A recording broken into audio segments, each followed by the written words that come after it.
그러면 세상을 바꿀 축복. 제가 세상을 바꿀 축복하면 어떻게 될까요? 그래서 한번 해보겠습니다. 자, 그리스도의 성품, 세상을 바꾸는 축복. 할렐루야. 자, 오늘 첫 시간 말씀 나눌 건데, 오늘은 겸손, 하나님의 축복을 담는 그릇이라는 주제입니다. 여러분, 우리 하나님의 관심은 성품에 있습니다. 성경에 하나님 우리의 중심을 보신다 그랬는데, 중심을 본다는 게 뭐예요? 배꼽을 보는 거예요? 아니에요. 우리의 성품을 보시겠다는 거예요. 하나님은 가장 소중히 쓰실 인물들에게 먼저 성품 훈련부터 시키세요. 성품이 중요하니까요. 그래서 성품 훈련이 잘 되고 나면 그 다음부터 사역을 맡기세요. 사역을 맡기시면 능력도 함께 주시는 거예요. 우리에게 왜 능력이 드러나지 않느냐? 둘 중에 하나일 거예요. 하나는 성품이 훈련되지 않았기 때문이고, 하나는 능력을 구하지 않았기 때문이에요. 이미 능력이 있는데도 쓰지 못하기 때문일지도 몰라요. 우리 하나님이 우리에게 성품에 관심이 있고, 특별히 쓰실 자들에게는 성품을 훈련하여 결국은 만들어 가십니다. 하나님이 성품을 만드시는 장소는 바로 광야입니다. 대체로 고난의 장소를 통해서 우리를 만드실 때가 많아요. 좋을 때는요, 사람들이 자기를 돌아보지 않거든요. 하나님의 음성을 듣지 않아요. 히브리서 5장 8절, 그가 아들이실지라도, 예수 그리스도예요. 예수님이 아들이시면서도 받으신 고난으로 뭐를 배워? 순종함을 배워요. 순종이라는 성품은 절대 그냥 나오지 않는다는 거예요. 이 고난을 통해서, 아들이시지만 고난을 통해서 배우는 것입니다. 우리의 목표는, 이번 21일 동안 우리의 목표는, 아니 우리 평생 신앙생활의 목표는, 우리 뭐 능력을 받고 쓰미를 받고 여러 가지 얘기하지만, 아니요, 우리의 목표는 예수님의 성품을 담는 것임을 기억하시기를 바랍니다. 예수님의 성품 닮으면 하나님이 쓰신다. 하나님이 쓰실 때는 능력도 주신다. 이게 순서입니다. 예수님의 성품을 닮을 때 주님이 우리를 만만하게 쓰시는 거예요. 여러분, 만만하게 쓰신다는 건 뭐예요? 마음껏 쓰신다는 의미예요. 마음껏 쓰신다는 건 뭐예요? 나를 통해서 당신의 뜻을 풀어놓으시고, 당신의 뜻뿐만 아니라 당신의 초자연적인 능력도 저와 여러분을 통해서 풀어내신다는 의미입니다. 여러분, 성품 잘 준비해야 돼. 예수님 성품 닮아서 예수님께 만만하게 쓰임받게 되는 우리 모두가 되시기를 축복합니다. 예수님의 성품을 닮을 때 우리는 세상과 차별화됩니다. 차별화될 때 세상이 우리를 존경하게 되고요, 우리를 통해서 그들은 예수 그리스도를 맛보게 될 거예요. 그때 우리의 예수 그리스도를 닮은 성품을 통해서 세상은 바꾸어지는 역사가 일어날 줄로 믿습니다. 이번에 21일 동안 예수 그리스도의 성품을 우리가 덧입고 나를 통해서 바뀌는 가정을 보실 수 있기를 바랍니다. 나를 통해서 바뀌는 직장을 보실 수 있기 바라고, 나를 통해서 바뀌는 내 자녀들을 보실 수 있기를 바랍니다. 예수님의 성품 중에 가장 아름다운 성품이 뭘까? 여러분, 겸손입니다. 마태복음 오늘 11장 29절, 나는 마음이 온유하고 겸손하니 나의 멍에를 메고 내게 배우라. 그리하면 너희 마음이 쉼을 얻으리니. 이 겸손이라는 성품 가질 때 쉼을 얻는답니다. 겸손이라는 성품을 가질 때 하나님께서 우리를 높이시고 귀하게 쓰신다는, 예수님이 자신을 낮추시는 겸손의 덕을 보여주셨기에 우리 하나님께서 예수님을 지극히 높여서 만민이 그의 이름 앞에 무릎 꿇게 하셨다. 같이 하십시다. 겸손. 겸손. 성경에 보면 겸손은 한마디로 하나님의 축복을 담는 그릇입니다. 같이 할까요? 겸손은 하나님의 축복을 담는 그릇. 아무리 하나님이 축복 주실래도 그릇 없이는 안 되죠. 근데 그 그릇이 뭐냐? 겸손입니다. 겸손. 어떤 축복을 담아주십니까? 겸손한 자에게 은혜라는 축복을 담아주십니다. 은혜. 자, 야고보서 4장 6절입니다. 자, 여러분 새벽에 졸릴 수 있으니까 오늘 제가 하나님 말씀을 다 PPT로 작업을 해서요, 큰 목소리로 같이 읽겠어요. 그러나 시작. 그러나 더욱 큰 은혜를 주시나니 그러므로 일렀으되 하나님이 교만한 자를 물리치시고 겸손한 자에게 은혜를 주신다 하였느니라. 겸손한 자에게 뭘 주셔요? 은혜를. 누구에게 은혜 주신다고요? 겸손한 자. 겸손한 자. 우리에게 은혜 없이 살 수 없잖아요. 나의 나됨이 하나님의 은혜고, 오늘도 살아가고 오늘도 승리하시는 비밀은 하나님이 거저 주시는 은혜인 줄 믿으시기 바랍니다. 겸손한 자에게 어떤 은혜를 주십니까? 지혜의 은혜를 주세요. 자, 잠언서 11장 12절 말씀입니다. 잠언서 11장 12절 시작. 지혜 없는 자는 그의 이웃을 멸시하나 명철한 자는 잠잠하느니라. 이 잠언서 11장 12절 교만이 오면, 이게 제가 구절을 잘못 불렀나요? 교만이 오면 욕도 오거니와 겸손한 자에게는 지혜가 있느니라. 겸손한 자에게 뭐가 있어요? 지혜가 있어요. 여러분, 지혜 없으면 잘못하면 뺨 맞아요. 그러나 지혜 있으면 그 큰 위기도 가볍게 넘어갈 수가 있어요. 지혜는 우리가 가지고 있는 정보를 풀어내고 사용하는 능력이거든요. 겸손한 자에게 하나님은 지혜의 은혜를 주시는 줄로 믿습니다. 이번 21일 겸손하게 주의 성품 닮았다가 지혜의 문이 열리는 축복이 있기를 바랍니다. 또 겸손한 자에게는 어떤 은혜를 주십니까? 평강의 은혜를 주십니다. 파커 팔마라고 하는 이 교육학자는 겸손은 우리를 낮은 곳으로 이끈다. 그곳은 서 있어도 안전하고 넘어져도 괜찮은 땅이다. 겸손은 그 안에서 더 확고하고 충만한 자를 느낄 수 있게 해준다. 위로 올라가면 불안해요. 그러나 밑에 있으면요, 안전하고 평안해요. 더 이상 떨어질 데가 없어요. 겸손한 자에게 주시는 은혜가 뭐냐? 평강이라는 말. 오늘 겸손해서 이 평강의 복을 누리게 되시기를 바랍니다. 우리의 실력은 높아야 되지만 우리의 자세는 낮추시기를 바랍니다. 거기에 평강이 있는 거예요. 또 겸손한 자에게 어떤 은혜를 주시나요? 깨달음의 은혜. 소위 영적인 세계를 열어주셔요. 자, 다니엘서 10장 12절입니다. 그가 내게 이르되 시작. 그가 내게 이르되 다니엘아 두려워하지 말라. 내가 깨달으려 하여 내 하나님 앞에 스스로 겸비하게 하기로 결심하던 첫날부터 내 말이 응답을 받았으므로 내가 내 말로 말미암아 왔느니라. 지금 천사들이 온 거거든요. 네가 겸비하여 엎드려 기도하는 그날부터 그 기도가 하나님께 올라가서, 할렐루야. 여러분, 겸손히 엎드려 기도하는 자에게 하나님의 응답의 역사가 있습니다. 천사들을 보내서 영적으로 깨닫게 해주시는 것입니다. 겸손하지 않으니까 주의 음성 못 들어요. 겸손하지 않으니까 우리 옆에 와 있는 천사들의 음성도 듣지를 못해요. 겸손하면 깨닫는 은혜를 주시는 줄로 믿으십시오. 겸손한 자의 겸손이라는 그릇에 담아주시는 첫 번째 복이 바로 이런 지혜의 복, 평강의 복, 깨달음의 복인 줄로 믿습니다. 이거 없이 살 수 있는 자가 어디 있어요? 똑같이 예수를 믿어도 지혜가 없으니까요 욕먹어요. 겸손하지 않아서 그래. 똑같이 예수를 믿어도 불안해요. 겸손하지 않아서 그래.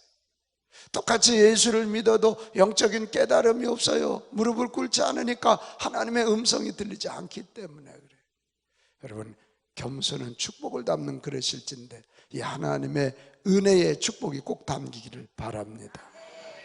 또 이 겸손은 존귀케 되는 축복을 담는 그릇입니다. 하나님은 겸손한 자를 존귀케 하시기 때문입니다. 하나님은요, 겸손한 자에게 중요한 일을 맡기세요.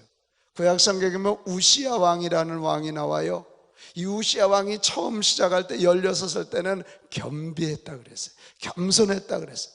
겸손한 우시야를 하나님이 형통케 하셨는데, 우시야가 시간이 지나면서 자신감이 붙어서 교만해지기 시작할 때 하나님은 그가 가지고 있는 모든 것을 다 뺏어 버렸어요. 하나님께 버림을 받았어요. 모든 것을 잃은 사람이 되었어요. C.S. 루이스가 그랬습니다. 교만은 영적인 암덩어리라 그랬어요.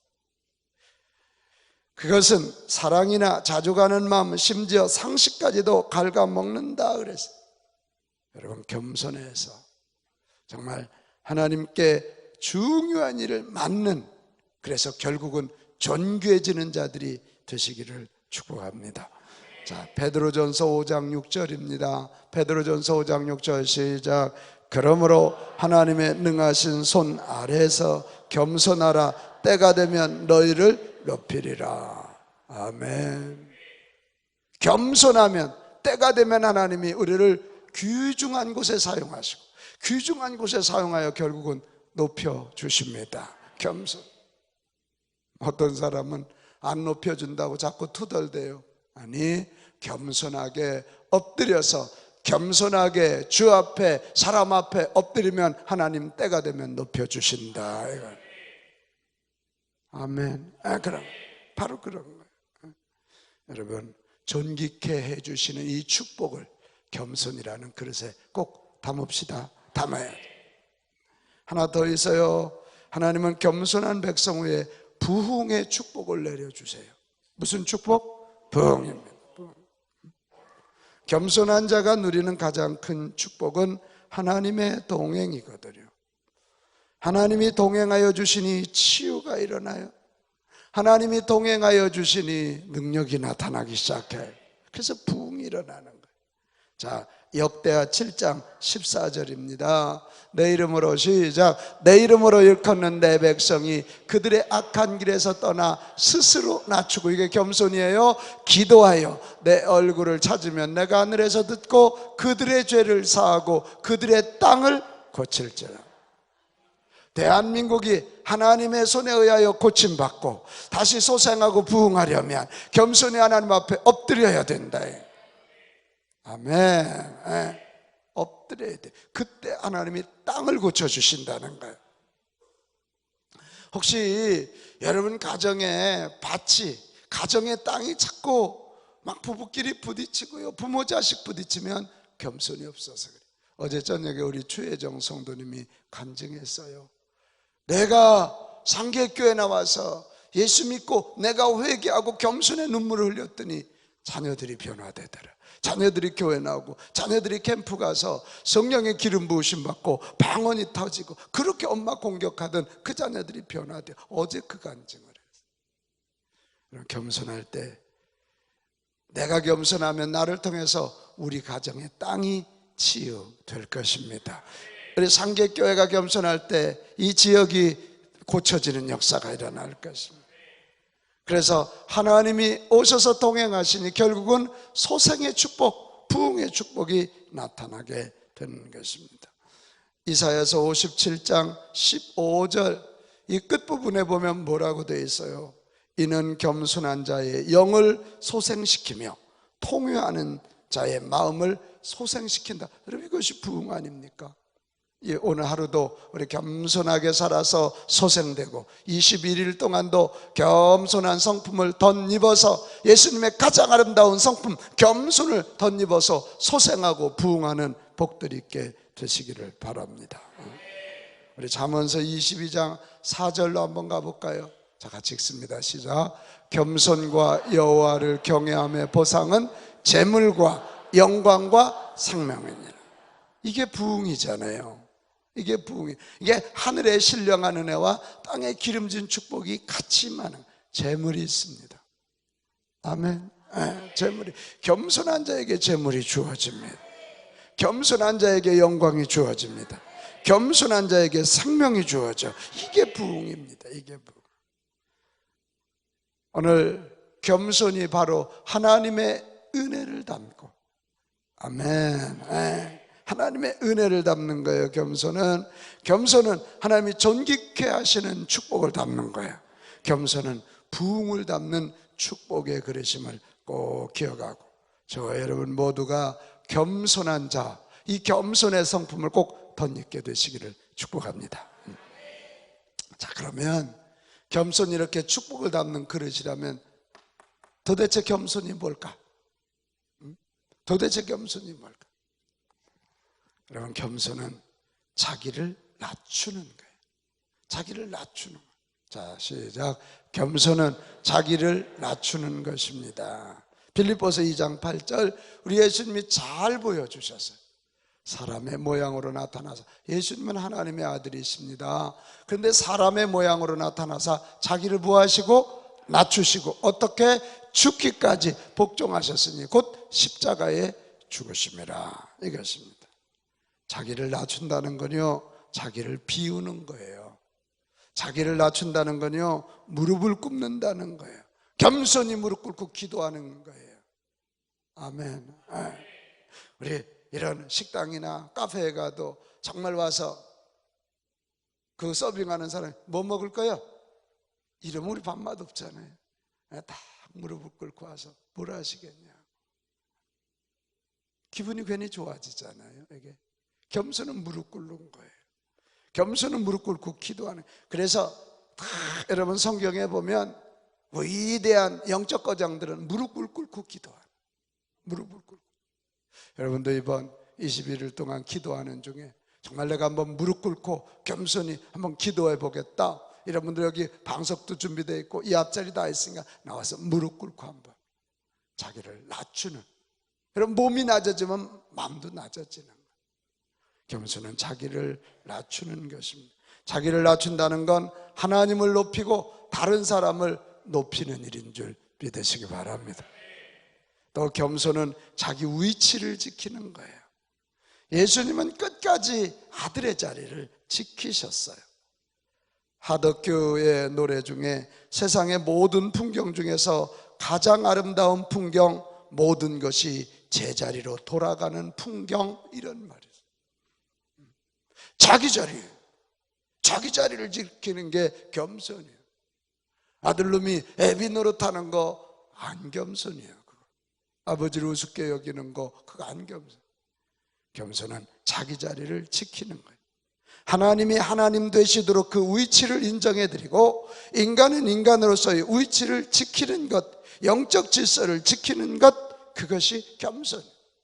여러분, 겸손의 반대말이 교만 아닙니까? 교만이란 말에 휘브리스란 말이 자기를 신격화한다는 거예요. 자기를 하나님 자리에 놓는다는 거예요.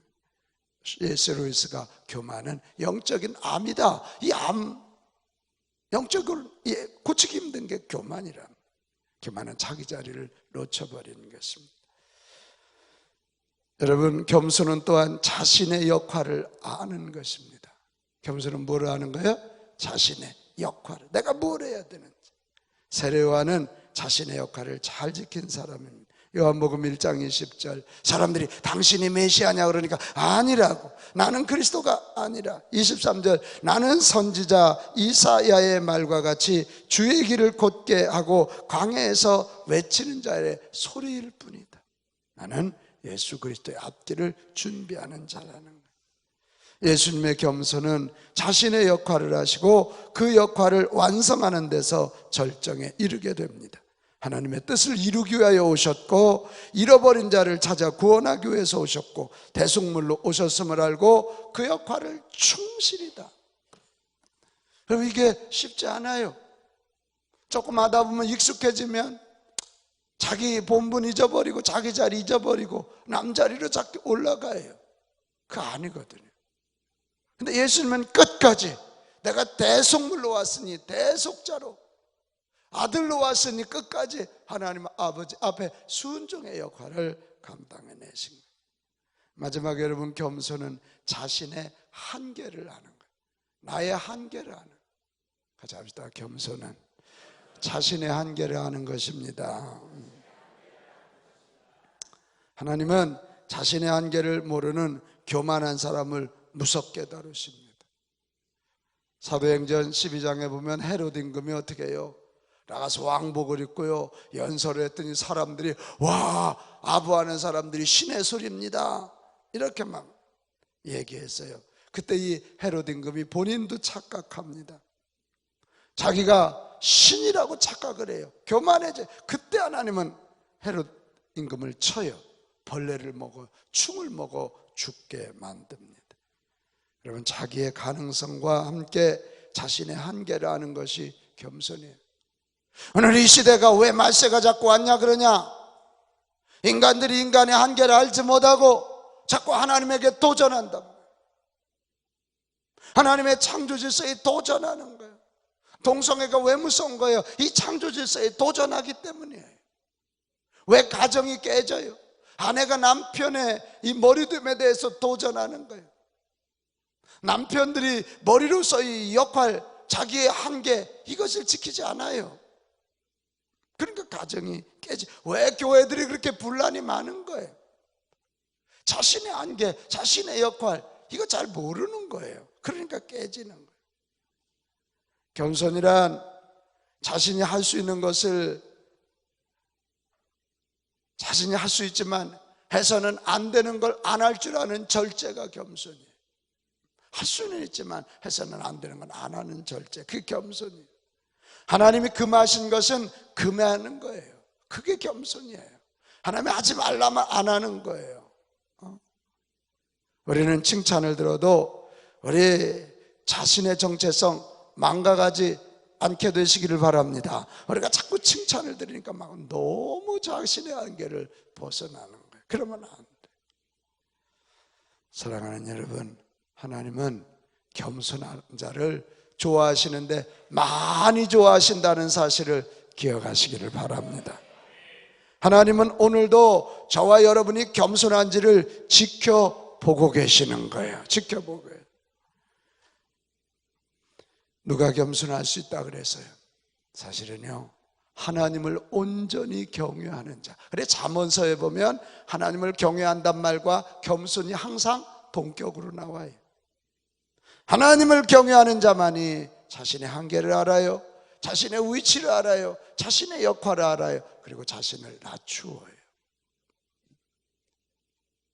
이번 21일 동안 정말 이 지존하신 우리 주 예수 그리스도를 만나는 자들이 되시기를 바랍니다. 그래서 그분이 살아계시구나, 그분이 나와 함께 하심으로 fear, 경외한다. 참으로 좋은 의미에서 그 크신 우리 주님 앞에 우리가 엎드려 그분을 경외할 때 비로소 온전한 겸손은 일어날 줄로 믿습니다. 사실 겸손은 우리가 만들 수 있는 성품은 아니에요. 예수님의 성품이기 때문에 그래요. 그래서 우리가요, 그 예수님을 경외하고 그분을 내 생명의 주로 내 마음에 모시고 그분의 영 성령님의 도우심을 따라 살아갈 때 우리에게 겸손이라는 성품이 나타나게 될 줄로 믿습니다. 그런 의미에 있어서 겸손은 평생 동안 씨름해야 할 성품이에요. 참 사람에게 겸손이 잘 안 돼요. 조금만 알면 함부로 말하고, 조금만 높여주면 천지를 모르고 날뛰잖아요. 겸손은 평생 동안 씨름해야 할 성품이에요. 겸손한 성품을 형성하는 것을 일평생 목표로 삼고 나아가는 저와 여러분 되시기를 바랍니다. 날마다 겸손의 옷을 입으십시다. 골로새서 3장 12절, 그러므로 너희는 하나님이 택하사 거룩하고 사랑받는 자처럼 긍휼과 자비와 겸손과 온유와 오래 참음을 옷 입고, 이렇게 돼 있어요. 오늘 임마누엘이 참 귀한 찬양 감사해. 우리 부목사님한테 들으니까 임마누엘이 자원해서 오늘 했다. 저 집회 때도, 이번 부흥회 때도 특송 안 하냐 그러니까 자원해서 했다는 거예요. 이 정도 얘기하면 박수 한번 쳐줘도 괜찮아요. 박수를 치면 인사도 한번 해도 괜찮아요. 이게 겸손이에요. 이들이 오늘 이렇게 자기들이 선택한 거예요. 이번에 특세를 우리가 찬양으로 먼저 열어보겠다고 선택하고, 여기 나올 때 옷은 뭐 입지? 가운을 입을까? 다 옷 입는다는 건 아침에 일어나서 선택하는 거예요. 나도 넥타이를 맬까? 로망을 입을까? 선택하는 거예요. 여러분, 날마다 겸손을 옷 입기 원하거든 오늘도 내가 겸손하게 살겠다고 선택부터 하시기를 바랍니다. 그래서 겸손을 실천하고 겸손을 의식화하고 겸손을 우리 존재의 한 부분으로 만들어갈 수 있게 되시기를 바랍니다. 아무리 성공을 해도 겸손 없으면 그 성공은 하루아침에 무너질 수밖에 없어요. 그러나 겸손하면 하나님의 축복을 받아 누리고 더 누려서 하나님께서 만만하게 쓰시는 존귀케 해주는 자가 될 줄로 믿습니다. 제가 오늘 이 말씀을 준비하다가 떠오르는 한 분이 있었어요. 조만식 선생님. 조만식 선생님이 장로님이었잖아요. 어느 날 독립운동 이런 것 때문에 사람들과 만나다가 주일 예배가 늦었어요. 근데 목사님이 설교하는데 예배가 지났는데 장로님이 저 뒤에 오시니까 장로님, 오늘은 그 자리에 서서 예배 드리시기 바랍니다. 지금 조만식 장로님이 그 목사님 선생님이에요. 학교 선생님이에요. 은사와 제자예요. 아마 그럴 때 저부터도 아니 저것이 미쳤나 그러지 않았을까 싶어. 그런데 우리 조 장로님이 끝내 서서 예배를 드렸다는 거 아닙니까? 설교를 마친 후에 주 목사님이 조 장로님에게 기도를 부탁했대요. 그랬더니 조 장로님이 이렇게 기도했답니다. 하나님 아버지, 이 죄인을 용서하여 주옵소서. 애국운동한다고 사람을 만나다가 하나님 만나는 예배 시간에 늦었습니다. 목사님이 얼마나 마음이 아프시면 설교하다 말고 이토록 책망하셨겠습니까? 하나님의 종을 마음 아프게 한 죄를 사하여 주옵소서. 은혜로운 설교를 듣던 성도들이 은혜 받는 것을 방해한 죄를 용서하여 주옵소서. 이렇게 조만식 장로님이 눈물로 기도할 때 목사님도 울고 온 교인들도 우는, 그러니까 조만식이 인물이 되는 거예요. 여러분, 겸손해서 이 시대에 조만식같이 쓰임받는 우리 모두가 되실 수 있기를 주님의 이름으로 축복합니다. 우리 같이 찬송하겠습니다.